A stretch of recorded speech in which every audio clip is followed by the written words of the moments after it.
Hola, muy buenos días. Seguimos en el Salmo 80. Ayer hemos pensado en Dios como pastor, que es la primera imagen que el Salmo nos presenta acerca de Dios. Luego en Dios como el Jehová Sabaoth, el Señor de los ejércitos, el Todopoderoso, una visión que ofrece protección y victoria. Y finalmente hemos hablado sobre la persona de Dios como labrador, aquel que planta una viña, que tiene un plan y un propósito para ella. Y hemos acabado elevando una oración a Dios, dándole gracias porque nos pastorea, dándole gracias porque nos conduce a la victoria y pidiéndole que pueda encontrar en nuestras vidas esos dulces frutos que lleven alegría y satisfacción a su corazón. Hoy nos toca hablar un tema un poquito más difícil. Le vamos a llamar la providencia de Dios. Y lo encontramos en el versículo 4 al 7. Señor Dios de los ejércitos, ¿hasta cuándo mostrarás tu indignación contra la oración de tu pueblo?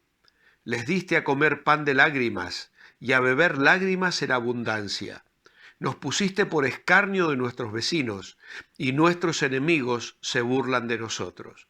Dios de los ejércitos, restáuranos, haz resplandecer tu rostro, y seremos salvos.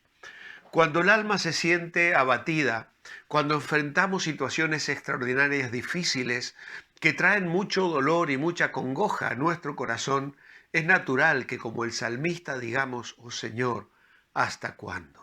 ¿Hasta cuándo?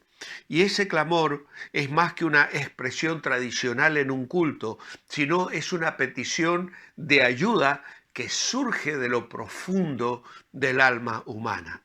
El salmista está preguntando en torno a su futuro, pues él está enfrentando una calamidad que amenaza o que supone una potencial eliminación. Es decir, Señor, estoy bajo un peso tan agobiante que ya no lo soporto más.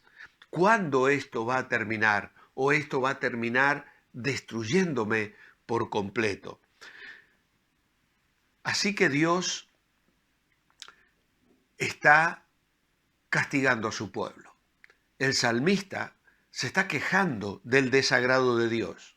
Dios estaba airado. Y esto es lo que más teme el salmista. Por eso dice en el Salmo 4, ¿hasta cuándo mostrarás tu indignación? Tu indignación. Y además de la indignación, estaba enojado Dios, airado contra la oración de su pueblo. Que Dios esté airado contra los pecados del pueblo, puede ser. Que Dios no escuche las oraciones de los enemigos, no tiene nada de extraño. Pero que Dios esté airado contra la oración de su pueblo es algo muy extraño. Pero no debería sorprendernos demasiado, porque Dios sí se enoja contra las oraciones de su pueblo.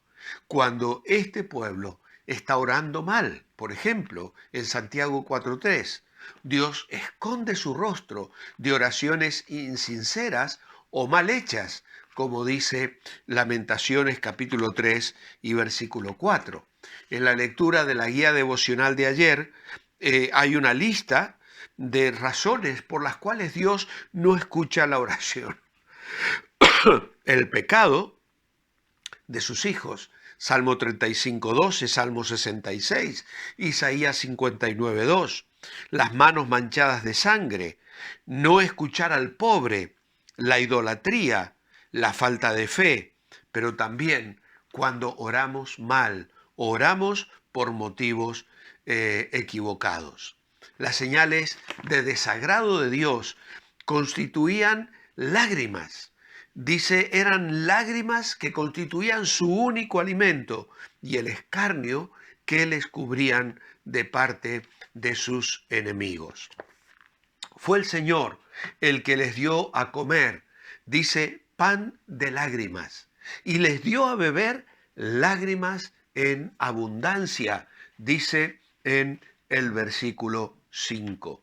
Esto nos habla de una vida espiritual llevada en cautiverio. Es cuando el creyente no experimenta victoria, sino que vive en derrota. Vive en derrota, tal vez sometido por hábitos pecaminosos que no logra erradicar de su vida. Es una persona infeliz, porque sabe que no puede tener una comunión abierta con el Padre.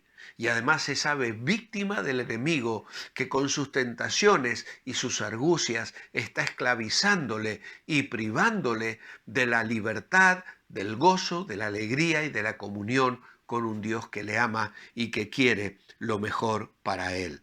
Fue Dios mismo el que propició las condiciones de burla y de escarnio de sus vecinos y de sus enemigos. ¿Hasta cuándo? La pregunta del salmista es, Señor, ¿habrá un futuro para nosotros? Y en estas preguntas vemos un interrogante existencial. Y el salmista responde con la afirmación teológica que encontramos en el estribillo que va a ir repitiendo, reconociendo en Dios la capacidad de triunfo. Dios de los ejércitos, restáuranos, haz resplandecer tu rostro y seremos salvos. Y esta es la esperanza que tiene el salmista. Él sabe que Dios le ha disciplinado, pero también sabe que hay en Dios huestes espirituales que pueden entrar en batalla contra los enemigos de Israel. Y así en el centro de su oración está el clamor del salmista que está diciendo, Señor, vuélvenos a ti por la vía del arrepentimiento. Y entonces, sin duda, te volverás a nosotros por la vía de la liberación. Señor, cambia nuestro corazón. Permite que un genuino arrepentimiento nos ayude a abandonar el pecado y que de esa manera tus manos queden libres para traer la victoria y la liberación que tu pueblo necesita. Cuando al final de cada devocional, desde hace un par de meses, venimos diciendo, manteneos bendecibles, lo que estamos diciendo es, déjale las manos libres a Dios para derramar bendiciones en tu vida. Porque si tú te revuelcas en el pecado, si tú vives una experiencia de rebeldía, si tú vas rebotándote en contra de la voluntad de Dios, estás impidiendo que Dios pueda traer ese caudal de gracia, de bendiciones, de misericordia y de oportuno socorro que podemos encontrar cuando le buscamos con un corazón sincero. Dios por eso muchas veces está pidiendo a su pueblo que se vuelva a Él, que se arrepiente, que cambie su corazón. No hay salvación posible si no es por el favor de Dios. Efesios capítulo 2 y versículo 8 dice, porque por gracia sois salvos por medio de la fe, y esto no de vosotros, pues es don de Dios. No es posible obtener el favor de Dios si no hay arrepentimiento sincero. Hechos 2:38 le dice Pedro al pueblo, arrepentíos y bautícese cada uno de vosotros en el nombre de Jesucristo para perdón de los pecados y recibiréis el don del Espíritu Santo. Solo se puede ser salvo cuando Dios nos sale al encuentro. Y dice Romanos 10, citando a Isaías, fui hallado de los que no me buscaban, me manifesté a los que no preguntaban por mí. Encontramos un término en la Biblia que no está en el Salmo, pero que el Nuevo Testamento despliega de una manera especial, y es el término disciplina. Se aplica primeramente en el proceso de instrucción y de corrección que Dios utiliza para con su pueblo o para con una persona en particular. En el Antiguo Testamento se expresa el concepto mediante varias palabras hebreas que se refieren a castigar, a instruir, y en el Nuevo Testamento hay una palabra que se relaciona con la idea del padre que corrige a su hijo. En Proverbios 19:18 dice, Castiga a tu hijo en tanto que hay esperanza, mas no se apresure tu alma a destruirlo. En Deuteronomio 8:5 dice, como castiga el hombre a su hijo, así Jehová tu Dios te castiga. Por tanto, no menosprecies la corrección del Todopoderoso. El Señor, a quien ama, disciplina y azota a todo el que recibe por hijo. Y esto es lo que afirma Hebreos capítulo 12. Una señal de que somos hijos de Dios es precisamente cuando Dios permite que lleguen a nuestra vida pan de lágrimas, beber lágrimas en abundancia, cuando nos pone por escarnio de nuestros enemigos o de los que se burlan de nuestra fe. Pero Dios está llevando a cabo una obra de disciplina, de santificación. Quiere llevarnos a la madurez en Cristo. Dios no lo hace por capricho ni por hacernos sufrir de una manera voluntaria o irónica. Dios disciplina como un padre que ama, para enseñar, para corregir. Yo recuerdo a un pastor que explicaba la forma en que teníamos que trabajar en la vida de nuestros hijos. Y él nos decía, el corazón de tu hijo es una masilla o una plastilina, algo que tú puedes amasar, tú puedes trabajar y tú puedes darle forma, forma de corazón que ama a Dios. Y eso es porque un niño, un adolescente, un joven es moldeable. Y Dios disciplina a todo el que recibe por hijo. Y Él está trabajando en nuestra vida, moldeando nuestro corazón, moldeando nuestro carácter, amasándonos para hacer de nosotros algo delicioso para gloria de Dios. Tenemos muchos pasajes en el Nuevo Testamento que nos hablan de la disciplina en la vida de la iglesia, de cómo tenemos que disciplinar a hermanos que han caído en pecado, cómo tenemos que nosotros participar de su santidad y aun cuando se trate de castigo por algún pecado cometido, pues dice en 1 Corintios capítulo 11 versículo 32, somos castigados por el Señor para que no seamos condenados con el mundo.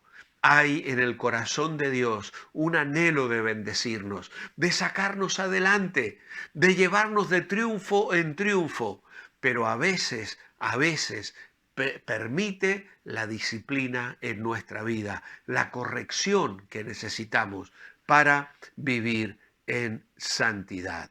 Que el Señor nos bendiga, que el Señor nos ayude, y si es tu situación actual, si sientes que espiritualmente has sido llevado en cautiverio, si sientes que Dios está contra la oración tuya en este momento, si sientes que estás comiendo pan de lágrimas y bebiendo lágrimas en abundancia, no te desanimes, vuélvete al Señor y clama como el salmista, Dios de los ejércitos, restáuranos, haz resplandecer tu rostro y seremos salvos.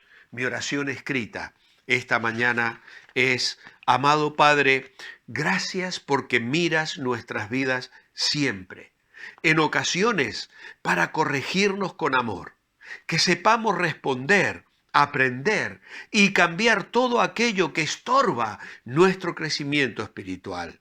Que no tengas que llegar con nosotros a los extremos tan duros que tuviste que usar con tu pueblo. Que vivamos en santidad y para tu gloria cada día en tu nombre. Amén. Amados hermanos, que el Señor os bendiga y que la luz del Señor pueda resplandecer abiertamente sobre vuestras vidas y sobre la mía, porque hoy nos mantenemos bendecibles.